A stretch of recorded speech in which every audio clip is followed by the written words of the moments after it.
ใหม่สูงขาพ่อแม่พี่น้องคนเมืองใต้เฮาผู้เจ้าผู้ตนฟ้าใหม่สูงขาพ่อแม่พี่น้องผู้บันแห้งท้องข่าวขาเฮาใจวันช่องข่าวคือตอนกูร้องนั่นนะคะเนาะวันมาได้ก่อขาเฮาใจวันเตมาต่อไต่เป็นเผา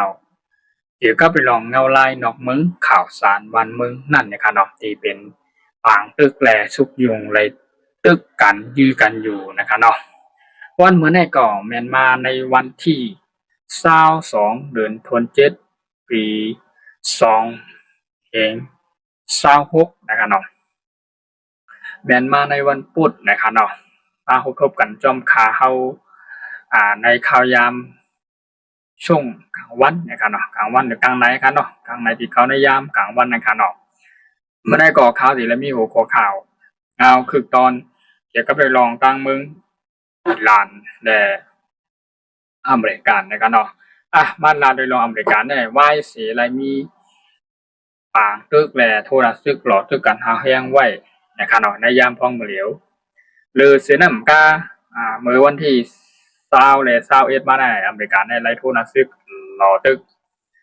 หาแห้งต่อเมืองอิหร่านมันก็ที่โรงไฟฟ้านิวเคลียร์ที่อันใหญ่ที่สุดในเมืองอิหร่านนะครับเนาะที่อยู่ทางภายตอนทางภาคใต้เมืองของเมืองอิหร่านของกรุงเทหะรานที่ว่านะครับเนาะกำไนมาในวันที่22นะครับเนาะมีข่าวเงาเลยลองทางฐานทัพอเมริกันได้มีการส่งเหรียญแห้งแล้วก็ส่งภายนาซึกเคอร์วินในขณะปลายตึกเหนือกลางหาวนะครับเนาะภายตึกเหนือกลางหาวในลอยว่าดีส่งตั้งเคอร์วินภายตึกเนี่ยก็เนาะภายตั้งผู้นำนั้นก็เป็นห้องว่าผู้อันมีจันในเมืองสหรัฐอเมริกาเนี่ยนั้นก็เป็นห้องว่าเมืองกรุงวอชิงตันเนี่ยจะว่านะครับเนาะเลยมีการเตรียมพร้อมนะครับเนาะมีการเตรียมพร้อมแล้วก็มีการยุกใหญ่ฐานทัพที่เกี่ยวกับเรื่องฐานคือวินผายตึกเหนือกลางหาวนั่นนะครับเนาะมีดังฐานคือวินอันที่ลึกเหนือกลางหาวนะครับเนาะหนึ่งห้องว่า F16 นะครับเนาะ F16 อีมก็มี F15 มันก็ F35 นะครับเนาะ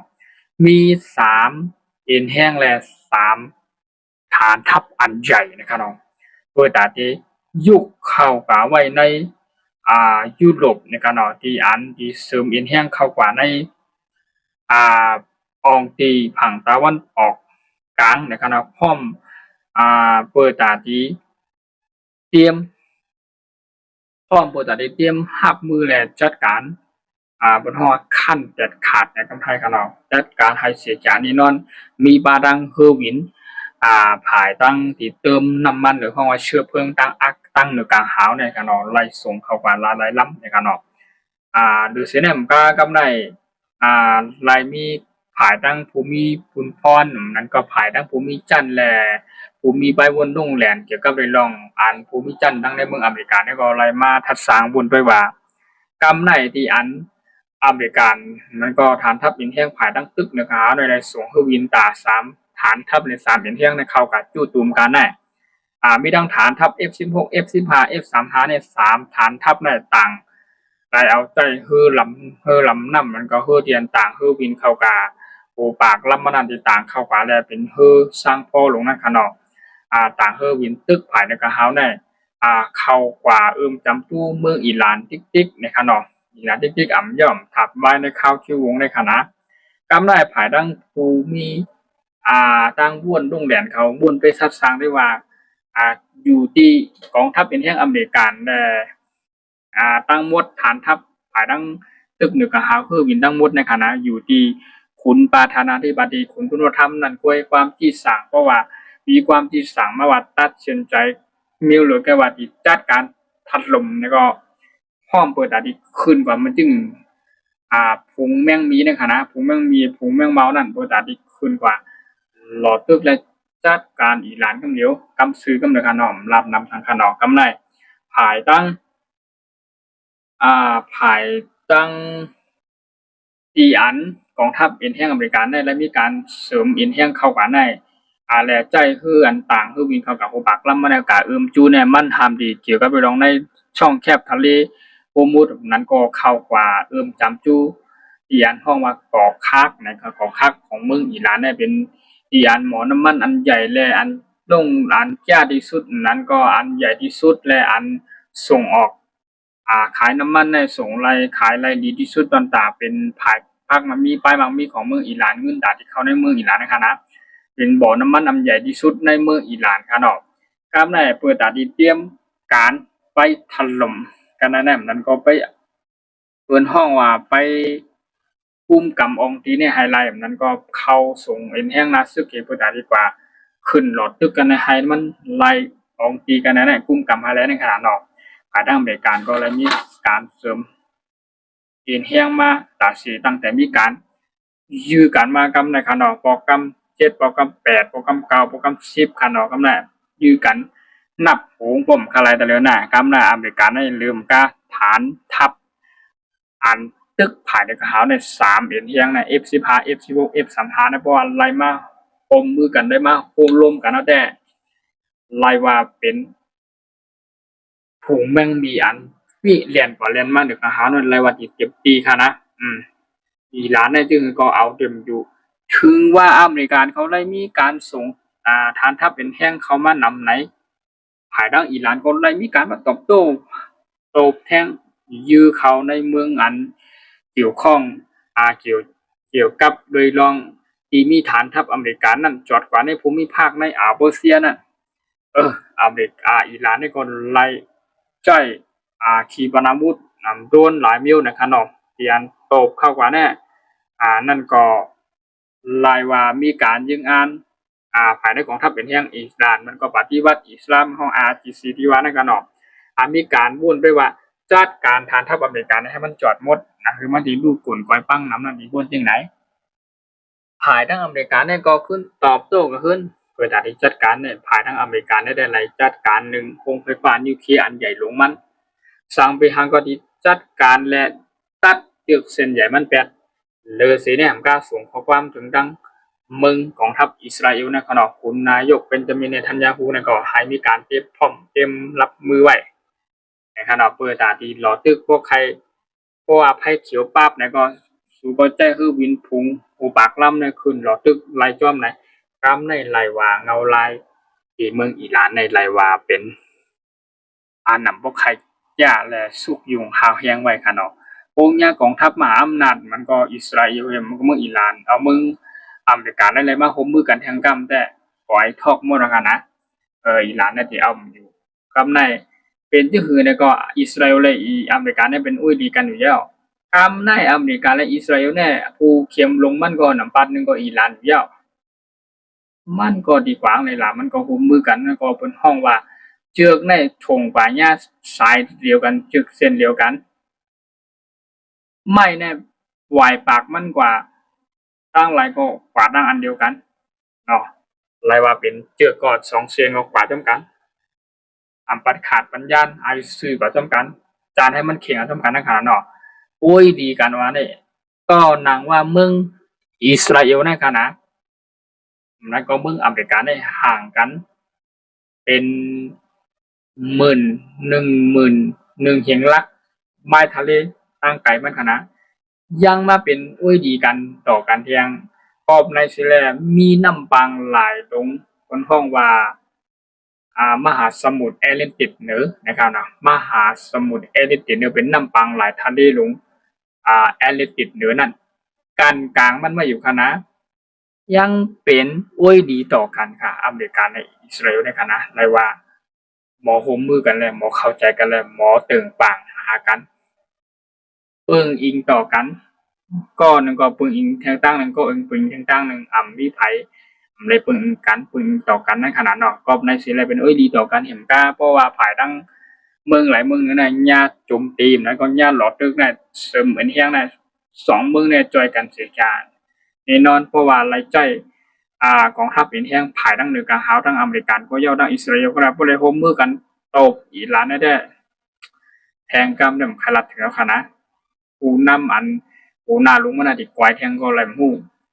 ก็ได้ไรมีข่าว การณ์มาว่าเขาคาดการณ์เขาวนกันด้วยว่าคณะผู้นำของเมืองอิหร่านในคณะมุตตะปาคาเมเนอีในคณะเมื่อวันที่จัดปล่อยวันที่พังคับตัวตายพอมันจ่ายนั่นมันจ่ายก่อมเลยออกมาว่าเป็นวิดีโอว่าเป็นภาพอันที่ภาพอันที่นิ่งๆไว้คณะภาพอันที่ค่ายตีนั่นทุกภาพมีเหลียวไว้ตัวเต้มันเปิงลงมันก่อมออกมาอย่างนี้เฮ็ดสังหลาในโปรดเพตอนตามันใจกอบในเสแลเพราะว่าอะไรมีเป็นปางคือกันท้าวแห่งทั้งกำหนึ่งอิสราเอลและอเมริกาในคุมมือกันทั้งกำหนึ่งนะอาปีญาหลักหนักหมากลงแล้วก็ถูกวันห้องว่าอาปีญาหลักยือเป็นทางกำหนึ่งจัดการเป็นทางกำหนึ่งคณะกอบในเสแลอิสราเอลในข่าวดีมุงนามแล้วก็ข่าวดีใจตั้งยังเนปักตาด้วยบดาดิจัดการโหนาใหญ่ๆมานั่นในเมืองอิหร่านและฐานทัพอันใหญ่หลวงมานั่นขณะอิสราเอลในคณะอเมริกันก็เหมือนกันอเมริกันนี่ก็ไหวหน้าไผลาดมาลาดกว่าตอบมาตอบกาลาดเด่มทอมพอดีใจไม่อ่อนแล้วก็ใจไม่แข็งขนาดอเมริกันในไรว่าเป็นคนที่แตกขาดตัดสินใจแมนเตะขนาดก็ภายในเมืองหนึ่งแลเพราะว่าเป็นเมืองเล็กๆอ่อนอิดเหมือนก็เขาว่ายุคหมู่แตกมันเมืองอ่อนเมืองอิดในคณะอันอยู่ในกำพาผู้เจ้าคือผู้กองทัพผู้เมืองในคณะอาภีด้วยว่าคุณปาธนาธิบดีคุณตุลธรรมเนี่ยเป็นคนที่ฮาวแห้งอิดหนึ่งแหละบ่ถ่อมไปแลเปิ้นฮ้องว่าเป็นคนที่ยอมไผเป็นคนที่ห้าอิดหนึ่งเนี่ยที่เต้มันก็บ่เป็นคนในเมืองอเมริกาที่เต้บ่เป็นในจุ่มจืดเจ้าคืออเมริกาที่เต้พี่น้องชาวบ้านคนเมืองในอเมริกาที่เต้เปิ้นก็สิเลือกคนโดนัลด์ทรัมป์ค่ะนะเพิ่นสิเลือกนะก็เบิดทางหลาในคุณโดนัลด์ทรัมป์เพิ่นก็เฮ็ดตอนด่าวานเพิ่นเมืองเปิ้นตอนด่าเอ๋อ่าเฮกลางไปเฮกลางผูกเฮกลางปานป้ายอยู่ลีลอดเพตอนตาคนมันคนเมืองนะมันก็ถูกแมนโดยลองตั้งมันใจลายตัดสินใจความนั้นก็ไล่เปิดหน้าซึกหลอตึกอีหลานนั่นก็ถูกยาวเพราะว่าเฮ็ดในภายในดังนั้นในอีหลานในบ่วางไรเฮ็ดนิวเคลียร์สร้างขึ้นมาไรโหปากเต็มมาแน่พวกนั้นที่อยู่ยาพิสุทธิ์แล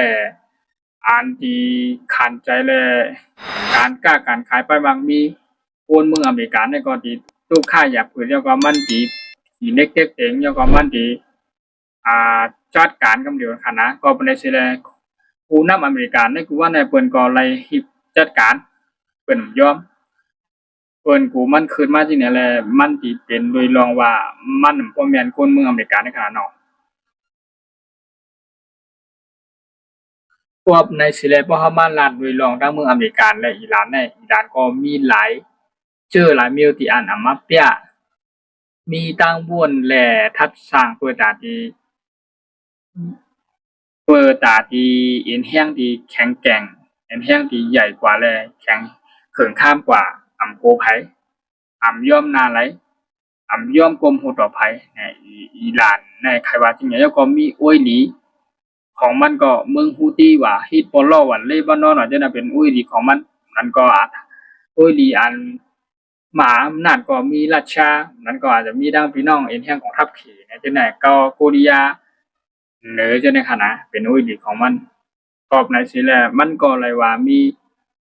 อุ้ยดีหลายๆเมืองที่อันหมักมือจืนยามหลังในกองกลางอันยื้อไกลและหาแห้งหลายนั่นโหปาก